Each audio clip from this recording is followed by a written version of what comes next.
শরীরটা ভালো না, ভাবছিলাম আর্জেন্টিনা অস্ট্রিয়া ম্যাচের প্রিভিউ অ্যানালাইসিসটা দিব না, বাট অনেকে রিকোয়েস্ট করতেছেন তাও বলি। আসলে এই ম্যাচটাই হচ্ছে ওয়ার্ল্ড কাপের গ্রুপ স্টেজে আর্জেন্টিনার নিজেদেরকে টেস্ট করার ম্যাচ, যে আমরা কতটুকু কি পাইতে পারি এই বিশ্বকাপ থেকে। অর্থাৎ কারণ আর্জেন্টিনা হচ্ছে গিয়ে সামনের দিকে ইউরোপিয়ান এরকম ফিজিক্যাল অপোনেন্ট এবং এইরকম প্রেস মানে হাই প্রেস করা অপোনেন্টকে সামনের দিকে ফেস করতে যাচ্ছে। সো এইটা তার একটা, অস্ট্রিয়া হচ্ছে তার একটা প্র্যাকটিস গ্রাউন্ড। আর এমন না যে অস্ট্রিয়া খুব ছোট দল, অস্ট্রিয়া অলরেডি বড় বড় ইউরোপিয়ান জায়ান্টদেরকে হারাইছে, বেশ ভালো গোল ব্যবধানে হারানোর রেকর্ড আছে।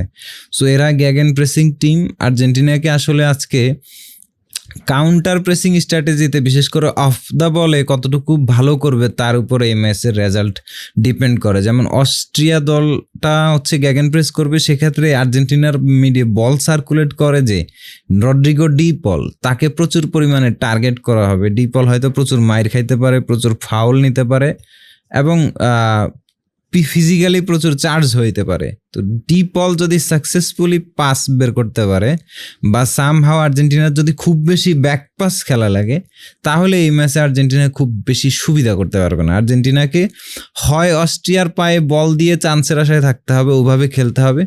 আর যদি নিজেরা বল লুজ করে কাউন্টার প্রেসিং, অর্থাৎ আর্জেন্টিনা ইন্টেন্সিটি সেভ করে খেলে আসছে, যেটা আনচেলত্তি বলছে, কিন্তু এই ম্যাচটাকে আর্জেন্টিনাকে হাই ইন্টেন্স খেলাই লাগবে। Without high intensity slow game এই ম্যাচে ভুগতে হইতে পারে এবং শুরুতে অস্ট্রিয়াকে লিড দেয়া লাগতে পারে। সো এই ম্যাচটাতে আর্জেন্টিনাকে যেটা করতে হবে, অ্যাটলিস্ট আমার দৃষ্টিতে, সেটা হচ্ছে লাইন ব্রেক করতে হবে পেছন থেকে, এবং সেকেন্ড বল খুবই ইম্পর্ট্যান্ট এই ম্যাচটাতে। সেকেন্ড বল খুবই ইম্পর্ট্যান্ট। আপনি যদি খেয়াল করে দেখবেন, জর্ডান অস্ট্রিয়ার বক্সে বেশ কয়েকবার কুইক ট্রানজিশনাল অ্যাটাকে বল নিয়ে আসছে, কিন্তু ফিনিশিং করতে পারে নাই। এখন সেম কাজটা মিড ব্লক থেকে আর্জেন্টিনা নিয়ে আসতে হবে। আর্জেন্টিনা কিন্তু কখনোই ধরেন কুইক ট্রানজিশনাল অ্যাটাক যদি 5টা নিয়ে আসে, তাহলে 2-3টা গোল করাটা খুব স্বাভাবিক বিষয়, কারণ এখানে এই অ্যাটাকগুলোকে মেসি ডিকটেট করবে। তো এই জায়গাটাতে হচ্ছে জর্ডান থেকে আর্জেন্টিনার ডিফারেন্ট।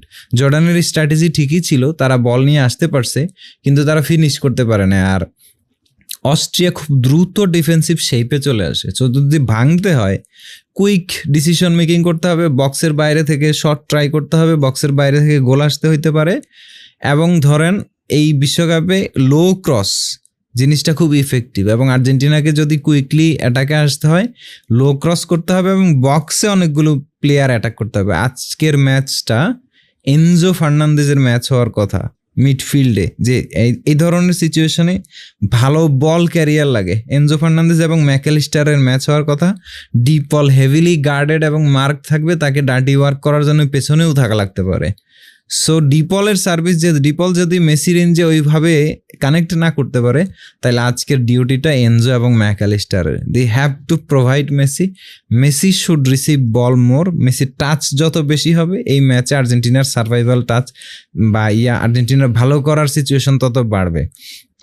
আর ম্যাচ এটা 50-50, আর্জেন্টিনা হয়তো গোল আগে কনসিভ করতে পারে, বাট আমার কাছে মনে হচ্ছে যে আর্জেন্টিনা যদি নিজেদের রিদম ধরে ফেলে, অর্থাৎ আর্জেন্টিনা যখনও সেটেল হবে না ম্যাচে, শুরুর 10-15 মিনিটে অস্ট্রিয়া আঘাত করতে পারে, কিন্তু আর্জেন্টিনার ম্যাচে ওই সময়ে গোল না খেয়ে যদি সেটেল হয়ে যায়, তাহলে এটা খুব বেশি হার্ড ম্যাচ হওয়ার কথা না। ব্যাটেল টাফ হবে, বাট রেজাল্ট বের করা আর্জেন্টিনার জন্য খুব বেশি টাফ হবে না। আর এই ধরনের ম্যাচে যখন Argentina high intense compact defending করে থাকে, ওই সিচুয়েশনে পরে আর্জেন্টিনাকে হেল্প করে set pitch.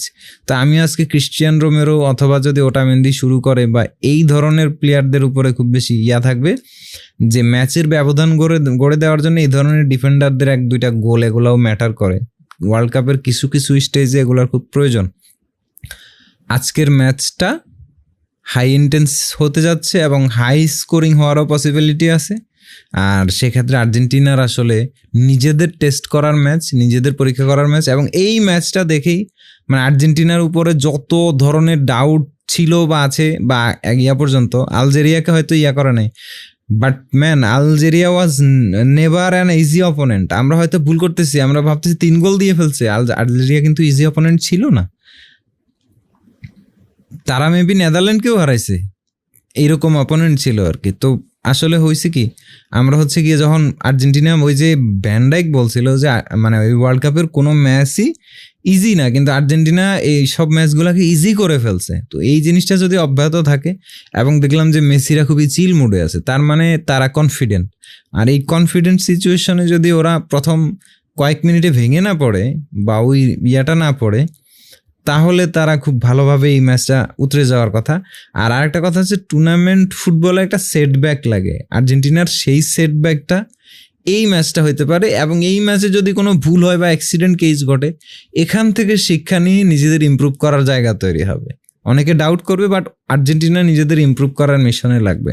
So this is a very important match, এবং আমার কাছে মনে হচ্ছে যে এটা খুবই হাই ইন্টেন্স ব্যাটেল হতে যাচ্ছে। অস্ট্রিয়া উইল চ্যালেঞ্জড, অস্ট্রিয়া গোলও করতে পারে। 3-1 বা 3-2 এই টাইপের সিনারিওতে ম্যাচ শেষ হতে পারে আই থিঙ্ক, অথবা 4-2 এমনও হইতে পারে।